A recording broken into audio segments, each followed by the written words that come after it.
इस वीडियो में हम पीआई ज्ञात करने की जो विधियां हमने पढ़ी थी उनका रिवीजन करते हैं। तो यहाँ पे देखो पीआई ज्ञात करने के ये पीआई होता है विशेष समाकलन। तो इसको ज्ञात करने का मेथड था यहाँ पे। इसका जो सामान्य सूत्र है वो इस तरह से होता है, PI equal to 1 function of D into Q. Q होता है जो पर्सन के राइट हैंड साइड में जो भी फंक्शन होता है वो होता है, और फंक्शन ऑफ डी जो हमने लिखना सीखा था। अब यहाँ पे इनके जो ये क्यू का मान है उसके बदलने पर इसकी जो मेथड है वो बदल जाता है। तो हम 12 तरीक़ों से इसको सीखते हैं। तो पहला मेथड हम देखते हैं यहाँ पे। हम केस 1 में देखते हैं कि क्यू का मान यदि 0 होता है तो हम पी आई को डायरेक्ट 0 लेते हैं। सेकंड केस देखते हैं। सेकंड केस के अंदर ये है कि यदि क्यू का मान e⁻x हो, इस तरह से होता है यहाँ पे क्यू का मान, तो उसको सोल्व करने के लिए हम d के स्थान पे a लिख देते हैं। d का मान a रखते हैं और हमें पी का मान मिल जाता है। लेकिन कभी कभार d का मान a रखेंगे हम, तो जैसे a रखेंगे, जैसे कि यहाँ पे देखो, यहाँ पे d का मान a रखेंगे तो ये हो जाएगा 1/0, और 1/0 तो हो जाता है इनफाइनाइट। तो इनफाइनाइट वाली स्थिति में हम क्या करेंगे, इस तरह से सोल्व करेंगे। यहाँ पे जो भी पावर होगी उसको हम x की पावर करेंगे। x यहाँ पे स्वतंत्र चर है, जो भी स्वतंत्र चर होता है उसी की पावर लगाते हैं। यहाँ पे x है तो यहाँ पे x की पावर लगा दी है। यहाँ पे t होता है तो t की पावर में लगाते हैं। तो यहाँ पे x की पावर n कर दिया, और यहाँ पे जितनी पावर है उतनी पावर का हम n फैक्टोरियल ले लिया यहाँ पे। और ये जो e की पावर x है ये लास्ट में ऐसे के ऐसे आ जाएगा। ये है हमारा केस नंबर 2। और ये जो केस ऑफ फेलियर है, यानी कि यहाँ पे जिसमें इनफाइनाइट होता है, ये एग्जाम्पल नंबर 7 में भी आपको देखने को मिल जाएगा। अब हम केस 3 पढ़ते हैं। केस 3 के अंदर ये से है कि ये जो है ये अचर हो, यानी कि क्यू का मान है वो अचर है, यानी कि कांस्टेंट हो जाए हमारे पास क्यू का मान। क्यू का मान यदि हमारे पास कांस्टेंट होगा तो हम इस तरह से करेंगे, डी का मान हम 0 ले लेंगे, डी का मान 0 रखेंगे और फिर हम सोल्व करेंगे तो हमें पी आई का मान मिल जाएगा। ये होगा केस जिसके अंदर अचर हो, क्यू का मान अचर हो, उसके अंदर करेंगे हम इस तरह से। केस 4 देखते हैं। केस 4 के अंदर यहाँ पे देखो क्यू का मान इस तरह से होगा, sin h ax cos h ax, इस तरह से होगा। तो हम ये फॉर्मूला यूज में लेंगे।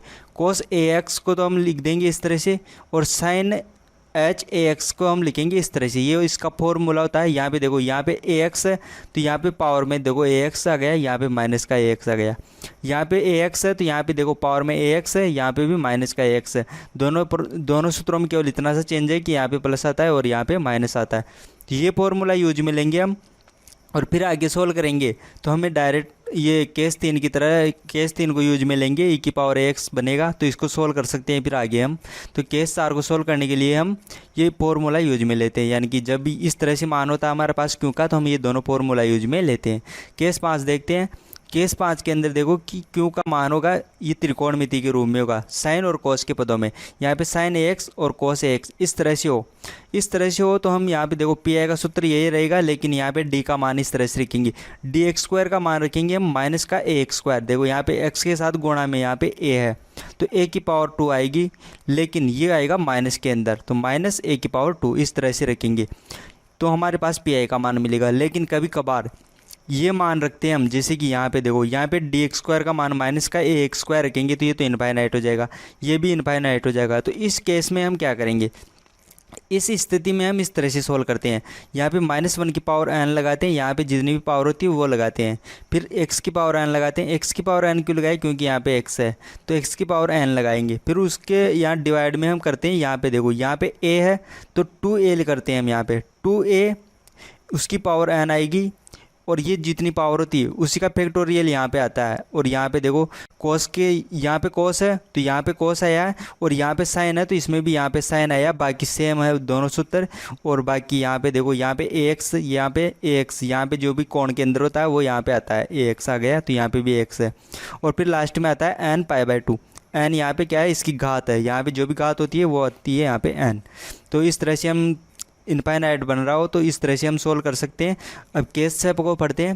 केस 6 के अंदर देखो यहाँ पे है क्यू का मान इस तरह से आ जाए, e की पावर x आ जाए और इसके साथ में एक x का एक फलन है, यहाँ पे g x का एक फलन है, इस तरह से गुणा में आ जाए, यानी कि e की पावर x इसके साथ में गुणा में हो। तो फिर किस तरह से हम सोल्व करेंगे, तो यहाँ पे देखो ये पी आई है और यहाँ पे क्यू का मान हमने रख दिया, क्यू का मान ये रख दिया हमने, e की पावर ax है और इसकी गुणा में है फंक्शन ऑफ g, यानी फंक्शन ऑफ x है इसकी गुणा में। तो यहाँ पे e की पावर x को हम यहाँ से हटा सकते हैं, इसको हटाकर बाहर निकाल सकते हैं इस तरफ। तो ये इसके लिए हम क्या करेंगे, इसको डायरेक्ट यहाँ पे बाहर निकाल लेंगे। लेकिन बाहर निकालते टाइम हम क्या करेंगे, यहाँ पे देखो, यहाँ पे e की पावर, यहाँ पे ax है, एक x क्या है, यहाँ पे स्वतंत्र चर है, तो एक स्वतंत्र चर के साथ का गुणांक यहाँ पे a है, तो हम d को बदल देंगे। यहाँ पे ये जो d है यहाँ पे, इसको हम बदल देंगे और d के स्थान पे लिख देंगे d प्लस a। इस तरह से यहाँ पे देखो, यहाँ पे जो भी होता है उसको हम इसमें ऐड कर देते हैं। यहाँ पे a था तो हमने a इसमें जोड़ दिया, यानी कि d के स्थान पे d प्लस a। तो यहाँ पे देखो d था तो हमने क्या लिख दिया, d प्लस a। अब इसको हम आगे सोल्व करेंगे तो हमें यहाँ पे देखो, ये तो बाहर निकल गया, और ये फंक्शन ऑफ g, ये फंक्शन ऑफ x, इसको सोल्व करने का और भी कोई भी तरीका हो सकता है। यहाँ पे यदि साइन x हो तो हम साइन एक्स वाला इस सूत्र यूज में लेंगे। कोस साइन एच एक्स यानी कि हाइपरबोलिक फॉर्मूले हो तो यहाँ पे हम ये सूत्र यूज में लेंगे। और भी कुछ जो भी होगा उसको हम सोल्व किस तरह से करेंगे, उसके लिए हमारे पास अलग अलग तरीके हैं। अब केस 7 को पढ़ते हैं हम। तो केस 7 है हमारे पास ये। इस केस के अंदर देखो, यहाँ पे पावर में आएगी साइन की पावर 2x, कोस की पावर 2ax, इस तरह से हो। तो हम इसको सोल्व करने के लिए ये फॉर्मूला यूज में लेंगे, कोस एक्स स्क्वायर थीटा, तो हम इसको इस तरह से लिखेंगे। साइन की पावर 2 थीटा, तो हम इसको इस तरह से लिखेंगे। ये कहाँ से आया, तो ये इस सूत्र से आया है। कोस 2 थीटा को हम लिख सकते हैं इस तरह से, तो यहाँ से हम ये फॉर्मूले प्राप्त कर सकते हैं। तो ये जो फॉर्मूला यूज में लेंगे तो यहाँ पे देखो पावर 2 हट जाएगी और कोस और कोस के पदों में आएगा, और ये कोस के पदों में आएगा तो हम यहाँ पे ये फॉर्मूला लगा लेंगे, कोस ए एक्स। देखो यहाँ पे कोस 2 थीटा बन जाएगा, यहाँ पे कोस ए एक्स। तो इसको जिस तरह से सोल्व करते हैं केस 5 को, उसी तरह से फिर इसको हम आगे सोल्व कर सकते हैं। तो अब केस 8 को पढ़ते हैं हम। केस 8 के अंदर देखो इस तरह से आता है, केस 8 के अंदर क्यू का मान आता है इस तरह से, साइन और कॉस के गुणा के रूप में आता है। यहाँ पे देखो, यहाँ पे क्यू का मान यहाँ पे है साइन ए एक्स कॉस बी एक्स, इस तरह से गुणा में आएगा। कोई भी दो पद गुणा में हो सकते हैं, तो यहाँ पे जब भी ये गुणा में होंगे तो हम इसको इस तरह से सॉल्व करेंगे। मान लो कॉस के दो पद गुणा में हो तो हम इसको इस तरह से सॉल्व करेंगे, ये फॉर्मूला लगाएंगे और कॉस इस तरह से बदल जाएगा दो पार्ट में। यदि ये दो पार्ट में हो जाएगा तो हम इसको अलग अलग करके फिर सॉल्व कर सकते हैं। यदि इस रूम में हो साइन ए साइन बी, तो हम इसको इस तरह से दो पार्ट में कर लेंगे, क्योंकि ये इसका फॉर्मूला होता है, तो ये फॉर्मूला यूज में लेंगे, फिर हमारे पास दो पार्ट हो जाएंगे इसके। और इसी तरह से हम यहाँ पे देखो साइन और कॉस दोनों के पद गुणा में हो तब हम ये फॉर्मूला लेंगे। और ये जो फॉर्मूला है ये दोनों फॉर्मूला तो सेम ही है, ये दोनों एक जैसे फॉर्मूला है, ये तो सेम ही है। तो अब यहाँ पे देखो दो पार्ट में बदलने का क्या फ़ायदा है। यहाँ पे हमारे पास होगा 1 फंक्शन ऑफ डी, और यहाँ पे हमारे पास यहाँ पे दो पार्ट हो जाएंगे। मान लिया f1x प्लस f2x, इस तरह से दो पार्ट हो गए। एक में साइन होगा, एक में कोस होगा, या दोनों में कोस होगा, कोई फर्क नहीं पड़ता है। इस तरह से कुछ भी हो सकता है। तो हम इसको अलग अलग करके लिख सकते हैं इस तरह से, फंक्शन ऑफ डी f1x, और दूसरे को फिर से यहाँ पे जो चिन्ह होगा वही लगाएंगे, लेकिन यहाँ पे प्लस या माइनस ही हो सकता है। तो यहाँ पे देखो प्लस या माइनस में जो भी होगा यहाँ पे माइनस भी हो सकता है, प्लस माइनस में से जो भी होगा वही चिन्ह यहाँ पे आएगा। और फिर से हम इसको लिख सकते हैं फंक्शन ऑफ डी f2x, इस तरह से हम अलग अलग करके लिख सकते हैं। लेकिन ये कब करते हैं, जब प्लस माइनस हो, गुणा और भाग में इस तरह से नहीं करते हम। तो यहाँ पे हो गया ये केस 8। और केस 9 को समझते हैं। तो केस 9 था हमारे पास इस तरह से, क्यू का मान हो x की पावर n के पदों में, इस तरह से पावर में आ जाए। तो इसको सोल्व करने का तरीका था ये, यहाँ पे देखो पी आई का जो फॉर्मूला था ये तो यही है। अब इसको सोल्व करने के लिए हम इन्वर्स में लिखते हैं, ये फंक्शन ऑफ डी को हम इस तरह से लिख देते हैं इन्वर्स के रूप में, फिर इसको आगे सोल्व करते हैं। तो यहाँ पे हम कुछ देखते हैं कि किस किस तरह से होता है। तो यहाँ पे मान लो फंक्शन ऑफ डी आ गया इस तरह से, डी की पावर 2 प्लस डी, तो हम यहाँ से इन्वर्स में लेके जाएंगे। लेकिन इन्वर्स में ले जाने से पहले हम 1 जनरेट करेंगे, 1 होना चाहिए फंक्शन में। तो यहाँ पे देखो 1 नहीं था तो मैंने यहाँ से डी कॉमन ले लिया। कॉमन किसको लेना है, जिसके अंदर घात सबसे कम हो। यहाँ पे देखो डी की घात सबसे कम थी, तो यहाँ पे डी को मैंने कॉमन ले लिया। तो डी को कॉमन लेंगे तो हमारे पास ये पार्ट आएंगे डी प्लस 1। तो अब यहाँ से डी को तो छोड़ देंगे और डी प्लस 1 को हम इन्वर्स में ले जाएंगे। तो यहाँ से डी प्लस 1 को इन्वर्स में ले जाएंगे तो हमारे पास इस तरह से बनेगा। इसको कैसे सोल्व करेंगे ये भी मैं आपको बताऊँगा। अब इसके बाद देखो ये जो दूसरा है, इसके अंदर यहाँ पे फंक्शन ऑफ डी है हमारे पास, डी की पावर 2 प्लस 6d प्लस 13। तो यहाँ पे देखो डी की सबसे कम घात है यहाँ पे 13 के साथ है, डी की पावर 0 है यहाँ पे, तो यहाँ पे डी है ही नहीं। तो सब यहाँ से हम 13 को कॉमन लेंगे। तो 13 को कॉमन लेंगे तो हमारे पास ये फंक्शन बनेगा। तो यहाँ पे देखो ये 13 कॉमन लेने से यहाँ से 1 आ गया। तो 1 आने के बाद हम क्या करेंगे, इसको इन्वर्स में लेके जाएंगे। तो यहाँ पे 1/13 तो ऐसे कैसे रह गए, और हम इसको इन्वर्स में ले जाके इस तरह से लिख सकते हैं। फिर से इसको आगे हम सोल्व कर लेंगे। इसके लिए अभी हम ये सीरीजें पढ़ेंगे अभी। तो इस तरह से सॉल्व करेंगे। यदि हमारे पास इस तरह से काल्पनिक रूप में आ जाए तो भी हम यहाँ से कॉमन लेंगे, क्योंकि यहाँ पे d की सबसे कम पावर है यहाँ पे, क्योंकि यहाँ पे d नहीं है तो सबसे पहले हम इसको कॉमन लेंगे। तो यहाँ से 2 आइटा कॉमन ले लिया और फिर से इसको इन्वर्स में लिख दिया इस तरह से। तो हमें कॉमन किसको लेना है, जिसके अंदर सबसे कम घात हो, यानी कि या तो d हो ही नहीं, यहाँ पे d नहीं है तो हमने इसको कॉमन ले लिया। यहाँ पे देखो यहाँ पे d की सबसे कम घात थी d की पावर 1, तो हमने d की पावर 1 को कॉमन लिया है यहाँ से। और इस तरह से हम कॉमन लेंगे। यहाँ पे देखो यहाँ पे भी हम कॉमन लेंगे, तो यहाँ पे देखो 2 को कॉमन लेंगे तब जाके यहाँ पे 1 बनेगा। तो 2 कॉमन लेंगे, लेकिन यहाँ पे ऊपर 2 है पावर में, तो यहाँ पे 2 की पावर 2 कॉमन आ गया यहाँ से। तो यहाँ पे भी इस तरह से 1 जनरेट हो गया। अभी हम इन्वर्स में लिखेंगे इसको, तो इन्वर्स में यहाँ पे देखो माइनस की 2 आएगी घात, क्योंकि ये 2 था घात में, तो ऊपर गया तो माइनस के 2 बन गया ये घात। अब इसको सोल्व करने का तरीका है वो मैं आपको बता देता हूँ कि ये जो इन्वर्स में लिखने के बाद हम किस तरह से सोल्व करेंगे। तो सबसे पहले स्थिति ये है कि हमारे पास यहाँ पे देखो ये जो 1 बनाएंगे हम, वो प्लस का बनाना है। यहाँ पे देखो प्लस का 1 है, ये भी 1 भी प्लस में है, यहाँ पे ये जो 1 है ये भी प्लस का है, ये भी प्लस का है। तो यहाँ पे आपको ध्यान में रखना है कि हमें प्लस का 1 बनाना है। तो सोल्व करने के लिए हम क्या करेंगे, इस तरह से देखो यहाँ पे 1 हो और उसके साथ में प्लस में x हो, यहाँ पे कोई भी कुछ भी हो सकता है x के स्थान पे, और इसकी पावर -1 हो तो हम ये सीरीज यूज में लेते हैं, और -2 हो तो ये सीरीज यूज में लेते हैं। और यहाँ पे देखो पावर ज़्यादा हो जाए, यानी कि यहाँ पे 1 है, माइनस का 1 है, माइनस का 2 है और माइनस का 3 हो जाए, इस तरह से पावर माइनस में बढ़ती जाए, माइनस में बढ़ती जाए, तो हम ये फार्मूला यूज में लेंगे। तो यहाँ पे ये फार्मूला कब कब यूज में ले सकते हैं ये मैं आपको बता देता हूँ। यहाँ पे n का मान क्या क्या हो सकता है, n का मान हो सकता है इस तरह से -1, -2, -3 और भी कुछ भी हो सकता है इस तरह से। लेकिन प्लस के अंदर +1 +2 इस तरह से नहीं होगा। और n का मान क्या हो सकता है, भिन्न भी हो सकता है, यहाँ पे भिन्न के रूप में भी हो सकता है। तो भिन्न क्या हो सकती है, नेगेटिव, पॉजिटिव भी हो सकती है और नेगेटिव भी हो सकते हैं।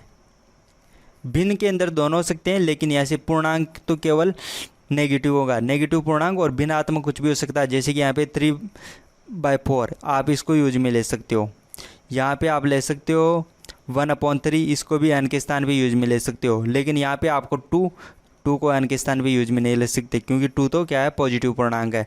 तो यहाँ पे n का मान होगा इस तरह से। अब यहाँ पे देखो ये सीरीज़ तो है इनफाइनाइट, ये तो अनंत पदों तक जा रही है, तो आप यहाँ पे कितने पद तक इस सीरीज़ को यूज में लोगे तो उसका पता चलेगा इससे, यानी कि x की जितनी भी पावर हो। मान लो यहाँ पे क्यों है, ये क्यों है, क्यों के अंदर आपके पास x की पावर आ गए, आपको मान लो x की पावर 3 आ गए आपके पास, मान लिया क्योंकि अंदर x की पावर 3 आ गई। तो आपको यदि आप यहाँ पे देखो 1 प्लस ये इन्वर्स ये वाला फॉर्मूला लग रहा है इसमें, तो आप इसको यहाँ तक को ओपन करोगे, यहाँ पे पावर 3 तक, क्योंकि यहाँ पे 3 पावर है तो 3 पावर तक ये ओपन करना है। इससे आगे आप ओपन करोगे तो आपको कोई फ़ायदा नहीं है, क्योंकि यहाँ पे देखो पावर बढ़ जाएगी यहाँ पे, और यहाँ पे इसकी पावर कम रह गई, क्योंकि यहाँ पे d के पदों में है ये। तो यहाँ पे आपको ध्यान में रखना है, यहाँ पे क्योंकि अंदर जितनी पावर होगी उतनी ही पावर तक आपको यूज में लेना। और भी ज़्यादा अच्छे से समझना है तो आप इसका जो कंसेप्ट का जो वीडियो था वो देखिए, ये रिवीजन का वीडियो, इसलिए मैं इसमें इतना ही बता रहा हूँ। अब हम केस 10 को समझते हैं। तो केस 10 हमारे पास ये, केस 10 के अंदर इस तरह से होगा, क्यों का मान होगा जिसके अंदर एक x तो गुणा में होगा और एक v होगा, v है यहाँ पे x का फलन, v x का फलन हो सकता है कुछ भी। तो यहाँ पे देखो pi लिखने का तरीका है 1/d इंटू क्यू, तो क्यू के स्थान पे तो ये आ गया यहाँ पे। तो अब इसको सोल्व करने का तरीका ये सूत्र लगाते हैं हम डायरेक्ट, इस सूत्र से हम इसको सोल्व करते हैं। तो देखो अब क्यू का मान किस तरह से हो सकता है, x गुणा में होगा और यहाँ पे v के स्थान पे इस तरह से आ सकता है, साइन में आ सकता है, कोस में आ सकता है और कुछ भी हो सकता है। अधिकतर क्वेश्चन इसी तरह से आते हैं साइन और कोस में, लेकिन इसके अलावा और भी कुछ भी हो सकता है। यहाँ पे x के पदों में v का मान कुछ भी हो सकता है। तो यहाँ पे देखो कोस ax ये भी x के पदों में है, साइन ax ये भी x के पदों में है। अब केस 11 को पढ़ते हैं हम। तो केस 11 हमारे पास ही है। तो केस 11 के अंदर यहाँ पे देखो, केस 11 के अंदर क्यों का मान इस तरह से होगा, x की पावर 2 होगी, यहाँ पे x की पावर 1 है, यहाँ पे x की पावर 2 है और एक गुणा में होगा, फलन होगा v यहाँ पे क्या है, x का एक फलन हो सकता है। तो यहाँ पे देखो अधिकतर क्वेश्चन तो ये होते हैं इस तरह के, लेकिन इसके अलावा और भी क्वेश्चन बन सकते हैं इसके अंदर जिसके अंदर साइन और कोस नहीं हो, क्योंकि यहाँ पे तो देखो v तो x का फलन है तो कुछ भी हो सकता है। लेकिन अधिकतर जो क्वेश्चन आते हैं ये इसी पदों में आते हैं, साइन और कोस के पदों में। तो इसको सोल्व करने का सूत्र है ये सूत्र यूज में लेकर हम इसको सोल्व करते हैं। लेकिन एक विशेष स्थिति है जब साइन और कोस फिक्स यही आए, पिक्स आपके पास पिक्स हो जाएगी, क्यू का मान ये आ रहा है आपके पास, क्यू का मान या तो ये आए या ये आए, ये दोनों में से कोई भी आए तो हम दूसरी विधि भी लगा सकते हैं, ये विधि। इस विधि के अंदर क्या है कि जब क्यू का मान इस तरह से हो x की power two sine x, x की पावर टू कोस एक्स, इस तरह से हो तो आप ये फॉर्मूला यूज में ले सकते हो। x के स्थान पे ये लिख सकते हो e की पावर आइटा एक्स का वास्तविक भाग, साइन के स्थान पे लिख सकते हो आप e की पावर आइटा एक्स का काल्पनिक भाग। यहाँ पे देखो ये काल्पनिक और वास्तविक इस तरह से ये मान कहाँ से आया, तो ये आया इससे, ई की पावर आइटा एक्स को हम लिख सकते हैं cos x plus iota sine x, ये होती है 10 में। तो यहाँ से मैंने ये दोनों फार्मूला लिखे, तो आप ये फार्मूला यूज में लेकर भी आप इसको सोल्व कर सकते हो। क्योंकि स्थान पे यहाँ पे देखो साइन एक्स है, तो साइन एक्स के स्थान पे आप ये लिख सकते हो ई की पावर आइटा एक्स का वास्तविक भाग, फिर ई की पावर आइटा एक्स के साथ में आप इसको सोल्व करोगे और लास्ट में इसका काल्पनिक भाग यूज में लोगे। यदि आप ये कोस एक्स आता है तो ये लोगे यूज में, और लास्ट में हल करने के बाद वास्तविक भाग आपका आंसर हो जाएगा। लेकिन ये विधि से क्वेश्चन सोल्व करना कभी कभार कठिन पड़ जाता है। तो कब कठिन पड़ता है ये तो अभी मैं आपको नहीं बताने वाला, आप इसका जो मेन वीडियो था वो देखिए तभी आपको पता चलेगा, क्योंकि ये तो रिवीजन वीडियो है। तो मैं तो आपको यही कहूँगा कि आप ये विधि ज़्यादा यूज में लीजिए, क्योंकि इससे क्वेश्चन आसानी से सोल्व हो जाता है। तो आपको पीआई ज्ञात करने के लिए ये सूत्र ही यूज में लेना चाहिए, ताकि आपका क्वेश्चन जल्दी सोल्व हो। इस तरीके से क्वेश्चन कभी कभार ज़्यादा कठिन हो जाते हैं। ये कठिन कब होता है अभी मैं आपको बता देता हूँ। हम इस तरह से लिख सकते हैं फंक्शन ऑफ डी क्यों, ये इस तरह से होता है हमारा पीआई का मान। तो यहाँ पे ये जो फंक्शन ऑफ डी है, ये छोटा सा फंक्शन हो, कम घात का फंक्शन हो, तो हम ये विधि लगा कर भी सोल्व कर सकते हैं। लेकिन यहाँ पे फंक्शन ऑफ डी जटिल आ जाए, यानी कि बड़ी घात का आ जाए, तो हम इसको सोल्व नहीं कर सकते। जैसे कि यहाँ पे आपके पास फंक्शन ऑफ डी इस तरह से आ जाए, डी की पावर 4 + 4 आ गया, इस तरह से आ गया, तो आप इसको सोल्व करोगे इस विधि से। इस विधि से आप इसको सोल्व करोगे तो आप नहीं कर पाओगे, यानी कि कर तो सकते हो लेकिन काफ़ी कठिन हो जाएगा, गलत हो जाएगा आपका क्वेश्चन सोल्व करने में ही। तो आप ऐसे बड़ी घात का आ जाए या जटिल फंक्शन आ जाए तो आप इसी से सोल्व कर सकते हो, इससे ज़्यादा आसानी से सोल्व होता है। और छोटी घात का हो, सरल फंक्शन हो, तो भी आप इससे सोल्व कर सकते हैं। आप हमेशा इसी को यूज में लेना ज़्यादा ईजी रहता है। केस 12 को समझते हैं। केस 12 हमारे पास इस तरह से, तो केस 12 के अंदर देखो क्यू का मान इस तरह से होगा, ई की power x, sec x, tan x, cosec x, या और कुछ भी हो सकता है। हमने देखो यहाँ पे पढ़ा है केस 1 से लेकर केस 11, यहाँ पे जितना भी हमने पढ़ा है उसके अलावा और कुछ भी मान आ जाए आपके पास तो आप केस 12 को यूज में लेना। केस 12 के अंदर आप इस तरह से सॉल्व करते हो 1/d - a क्यू, तो ये होता है पीआई। इसके अंदर पीआई क्या इस तरह से होता है। इस तरह से यदि कोई फंक्शन आता है तो आप इसको सोल्व करने के लिए ये यूज में ले सकते हो। हमने इसको प्रूफ भी किया था, तो प्रूफ का वीडियो भी आप देख सकते हो कि ये फॉर्मूला किस तरह से आया। तो इसको जब भी हम यूज में लेते हैं तो हमारे पास इस तरह का फंक्शन बनना चाहिए। देखो 1/d - a, तो -a या +a कोई फर्क नहीं पड़ता, लेकिन d कि एक इस तरह से का पद बनना चाहिए आपके पास।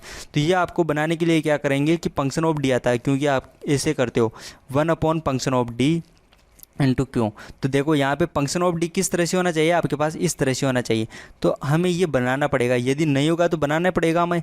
तो यहाँ पे देखो फंक्शन ऑफ डी होगा तो हमें उसके गुणनखंड करने की पड़ेंगे इस तरह से, AD + b, इस तरह से हमें गुणनखंड करना पड़ेगा, तभी हम इस तरह का बना सकते हैं। तो यहाँ पे देखो यदि a² - b² होगा तो हम इस तरह से 2 पार्ट में तोड़ देंगे और फिर आंशिक भिन्नों में बदलने की विधि से हम इसको 2 बार सेपरेट कर लेंगे अलग अलग। यदि इस तरह से आ जाए a² + b² तो हम इस तरह से करेंगे इसकी गुणनखंड a + b iota a - b iota. तो ये को आप काल्पनिक रूप में भी गुणनखंड कर सकते हो। तो इस तरह से गुणनखंड करेंगे और फिर आंशिक भिन्नों में बदलने वाली विधि से हम इसको 2 पार्ट में सेपरेट कर लेते हैं, फिर इसको आगे सोल्व करते हैं। अब आंशिक भिन्नों में हम कैसे बदलते हैं, देखो यहाँ पे मान लो इस तरह से आ गया कोई आपके पास फंक्शन ऑफ डी इतना जटिल आ गया आपके पास। तो यहाँ पे यदि आप ये डायरेक्ट यहाँ पे यूज में लोगे तो यहाँ पे तो ये आप सोल्व नहीं कर सकते, क्योंकि यहाँ पे d - a ऐसा तो यहाँ पे कुछ बन ही नहीं रहा। लेकिन यदि आप यहाँ पे देखो तो यहाँ पे बन रहा है 3/6 तो कॉमन आ जाएगा, क्योंकि ये तो कांस्टेंट है तो ये तो बाहर निकल जाएगा। लेकिन यहाँ पे फिर क्या बचेगा 1/d + 1, और यहाँ पे देखो जो भी क्यों होगा सबके साथ में गुणा हो जाएगा, तो यहाँ पे भी गुणा होगा वो। तो यहाँ पे देखो ये विधि बन जाएगी फिक्स, यहाँ पे ये मैच कर जाएगा और इसके लिए भी मैच कर जाएगा और इसके लिए भी मैच कर जाएगा। तो आप इस तरह से गुणनखंड कर सकते हो। ये गुणनखंड हमने कैसे किया, इसका एक शॉर्ट तरीका भी था, मतलब कि ये इस तरह से हमने आंशिक भिन्नों में जो बदला है इसको, इसका एक शॉर्ट तरीका भी बताया था मैंने आपको। तो वो आप वीडियो देखिए केस 12 का, उसमें आपको समझ में आएगा कि मैंने इसको इस रूप में किस तरह से बदला है। बहुत आसान तरीका है, तो आप वो वीडियो देख सकते हो। आपको हमारे वीडियो से हेल्प हो रही हो तो हमारे चैनल को सब्सक्राइब कीजिए और वीडियोस को लाइक कीजिए और शेयर कीजिए अपने फ्रेंड्स के साथ, ताकि वो भी इस तरह की कंसेप्ट सीख सके।